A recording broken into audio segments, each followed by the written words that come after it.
હર હર મહાદેવ. આપ સૌ ક્ષેમ અને કુશળ હશો એવી આશા કરીએ છીએ. આજે એક વિષય ઉપર થોડી ચર્ચા કરવી હતી એટલા માટે આવ્યા છીએ, અને એ અત્યારના સોશિયલ મીડિયાના માધ્યમથી આપણા જે ધર્મશાસ્ત્ર છે એની અંદર જે શ્લોક છે, જે મંત્ર છે, જે ક્રિયા છે, જે વસ્તુ બતાવી છે, એનાથી વિપરીત આપણે સોશિયલ મીડિયામાં માત્ર જોઈએ તો એની કેટલી આડઅસર થાય, કેટલી એ હાનિકારક છે આપણા માટે, એ તમને અત્યારે બતાવવા માટે અત્યારે અહીં ઉપસ્થિત થયા છીએ. આપણે અત્યારે શું થયું છે કે માત્ર સોશિયલ મીડિયાની અંદર, જે આપણા વોટ્સએપની અંદર, જે ઇન્સ્ટાગ્રામની અંદર, જે ફેસબુકના પેજ ઉપર, અથવા તો આપણને કંઈ જાણવું હોય તો ચેટ જીપીટી બહુ સારી બાબત છે, પરંતુ ત્યાં સુધી કે આપણે ધર્મશાસ્ત્રની જે બાબત છે, જે શ્લોક છે, એ પણ આપણને ક્યારેક ન આવડે તો આપણે ચેટ જીપીટીને પૂછતા હોઈએ છીએ. પરંતુ આટલા આપણી પાસે ઉપકરણો હોવા છતાં, આટલા આપણી પાસે બધી ઉપલબ્ધિઓ હોવા છતાં, આટલા શાસ્ત્રો હોવા છતાં આપણે જ્યારે સોશિયલ મીડિયાની અંદર જોવા જઈએ કે મારે આ શ્લોક શીખવો છે, ત્યારે આ એક શ્લોક તમે જુઓ, કૃષ્ણાય વાસુદેવાય હરયે પરમાત્મને, જ્યાં લખેલું છે પ્રણતઃ ક્લેશનાશાય ગોવિંદાય નમો નમઃ. આવો શ્લોક સોશિયલ મીડિયામાં, એટલે કે ઇન્સ્ટાગ્રામમાં, ફેસબુકની અંદર કે કોઈ પણ યુટ્યુબની અંદર ઘણા બધા જે લોકો આ શ્લોક બનાવ્યો છે, જે બોલ્યા છે, એ બધા ખોટો શ્લોક બોલ્યા છે.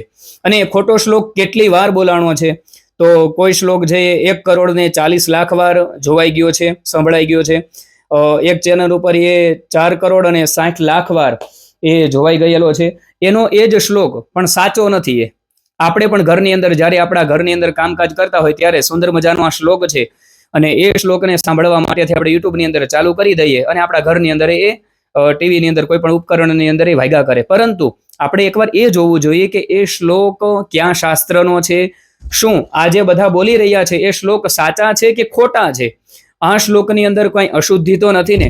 કારણ કે આપણા ધર્મશાસ્ત્રની અંદર જેમ શ્લોકની સકારાત્મક ઉર્જા બતાવેલી છે, એ જ પ્રમાણે શ્લોકની અંદર જો કાંઈ ભૂલચૂક કરવામાં આવે તો એનું પણ વિપરીત પરિણામ બતાવવામાં આવેલું છે. આપણે વૃત્રાસુરની કથા વગેરે જોઈએ છીએ કે માત્ર એક રસ્વઈ દીર્ઘ અનુસ્વાર પ્લુતની જો એમાં ભૂલ કરી દેવામાં આવે તો પણ એ ઇન્દ્ર શત્રોર વર્ધસ્વ જેવી ભૂલ કરવામાં આવે છે. એની અંદર એક માત્ર સમાસ ફરી જાય, માત્ર રસ્વઈનું પ્લુત થઈ જાય તો પણ એનું પરિણામ ફરી જતું હોય છે.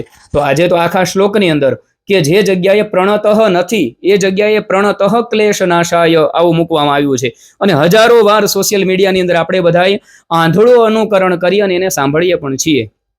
તો સૌને કરબદ્ધ વિનંતી છે કે સોશિયલ મીડિયાની અંદર તમે કોઈ પણ શ્લોક, કોઈ પણ મંત્ર એકવાર તમે સર્ચ કરો, કોઈ તમને સજેસ્ટ કરે કે તમે આ બોલો, તો એ પહેલા એકવાર તમે એ શ્લોક ક્યાં શાસ્ત્રમાં છે, ક્યાં પુરાણમાં છે, ક્યાં વેદની અંદર છે, ક્યાં લખેલો છે, એકવાર તમે વિધિવત જોવો, અથવા કોઈ સારા વિદ્વાનને તમે જઈને પૂછો કે અમે આ મંત્રનો અથવા આ શ્લોકનો પાઠ કરવા જઈ રહ્યા છીએ, આમાં કોઈ ભૂલ, ત્યાંની અંદર કોઈ અશુદ્ધિ તો નથી ને?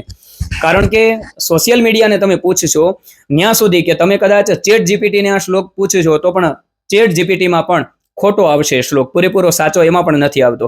તો ચેટ જીપીટી એની જગ્યાએ સારી વસ્તુ છે, પરંતુ અમુક વસ્તુના એમ કહેવાય કે વિષય સુધી, અમુક વસ્તુની ઊંડાણ સુધી હજી ચેટ જીપીટી પણ પહોંચી નથી. અને ત્યાં સુધી કે આપણા ધર્મશાસ્ત્રના જે વ્યાકરણના નિયમો છે, જે વ્યાકરણ છે, જે પાણીની અષ્ટાધ્યાયીનું જે સૂત્ર છે, બધા ત્યાં સુધી ચેટ જીપીટીની આવનારી કદાચ હજી 100 પેઢી આવી જાય, એના 100 જનરેશન એની ઉપરથી વહી જાય, છતાં પણ એ ત્યાં સુધી કોઈ પહોંચી શકે એમ નથી. તો આ જે શ્લોક છે એ ખોટો છે. આ શ્લોક છે ઓમ કૃષ્ણાય વાસુદેવાય હરયે પરમાત્મને પ્રણતઃ ક્લેશનાશાય ગોવિંદાય નમો નમઃ. આ પ્રમાણે શ્લોક છે. પ્રણતઃ આમાં ક્યાંય આવતું નથી. એટલા માટે જ અમારા ગુરુજી એમ કહેતા કે બધી જ વસ્તુના વિકલ્પ છે, પણ વિદ્વાનો અને વિદવત્તાનો કોઈ વિકલ્પ નથી.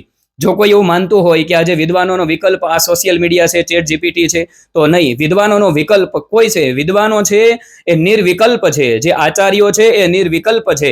શાસ્ત્રના સાચા જે જ્ઞાતાઓ છે એ નિર્વિકલ્પ છે. એનો કોઈ વિકલ્પ જ નથી. એની પાસે જાવ તો જ તમને, અથવા તો એ શાસ્ત્ર પાસે જાવ તો જ તમને સાચું શું છે એ જાણવા મળે. તો આજથી આપ સૌને, અમારા જે ફોલોવર્સ, અમારા જે ફ્લાવર્સ છે, એ સૌને વિનંતી છે, અમારા સૌ યજમાનોને વિનંતી છે કે જ્યારે પણ આ શ્લોક તમે બોલો કૃષ્ણાય વાસુદેવાય હરયે પરમાત્મને, ત્યારે પ્રણતઃ નહીં બોલતા, એની જગ્યાએ પ્રણતઃ ક્લેશનાશાય ગોવિંદાય નમો નમઃ. આ શ્લોક ક્યાં લખેલો છે? તો ભાગવતજીની અંદર જે 2 ભાગમાં છે, શ્રીમદ ભાગવત મહાપુરાણ, એમાં દ્વિતીય ખંડની અંદર 10મ સ્કંદની અંદર, અને ન ભૂલતો હોય તો 73ની અંદર છે, અને 16મો શ્લોક છે. કારણ કે આ શ્લોક છે ને એ રાજાઓ બોલે છે પોતાના મુખેથી. રાજાઓએ રાજ ન ઊંચું, એટલે રાજાઓ બોલ્યા છે નમસ્તે દેવ દેવેશ, એ પેલો શ્લોક છે રાજાઓએ સ્તુતિ કરેલો. અને એમાંનો 16મો શ્લોક એટલે કે 511માં પેજ ઉપર આવેલો આ 16મો શ્લોક છે. તમારે જોવો હોય તો ગીતા પ્રેસ ગોરખપુરનું જે ભાગવત મહાપુરાણ છે એ ખોલી એની અંદર તમે જોઈ શકો છો. અને આ શ્લોકનો જે સાચો ઉચ્ચારણ છે એ પણ અમે આ વિડીયોની અંદર અહીંયા મૂકી રહ્યા છીએ. આ પ્રમાણે આ શ્લોક છે એનું ઉચ્ચારણ છે એ બોલી શકાય છે. કારણ કે જ્યારે કારાગારની અંદર એવું લખેલું છે કે અયુતે દ્વે શતાન્યષ્ટૌ, એટલે કે 20,800 રાજાઓને જ્યારે કારાવાસની અંદર બંધ કરવામાં આવ્યા હતા ને એમાંથી ભગવાને મુક્તિ કરાવી, એ સમયે રાજન ઊંચું બહુવચન શબ્દ છે. ઘણા બધા રાજાઓ એક સ્વરની અંદર બોલ્યા નમસ્તે દેવ દેવેશ, દેવતાઓના દેવ એવા અમે પુરાણ પુરુષોત્તમ ભગવાન નારાયણને અમે પ્રણામ કરીએ છીએ. અને 16મા શ્લોકની અંદર એ રાજાઓ કહે છે કે કૃષ્ણાય વાસુદેવાય હરયે પરમાત્મને પ્રણતક્લેશનાશાય ગોવિંદાય નમો નમઃ. તો આ શ્લોકને આ પ્રમાણે શાસ્ત્ર પ્રમાણે જો આપણે બોલીશું તો આપણા ઘરની અંદર એની સારી અસર થશે, એની સકારાત્મકતા વધશે. અને એ શ્લોકનું જે ફળ લખેલું છે એ ફળની પૂર્ણતા આપણને પ્રાપ્ત થશે. અસ્તુ. ભગવાન દ્વારિકાધીશ આપના હરેક મનોરથને પૂર્ણ કરે.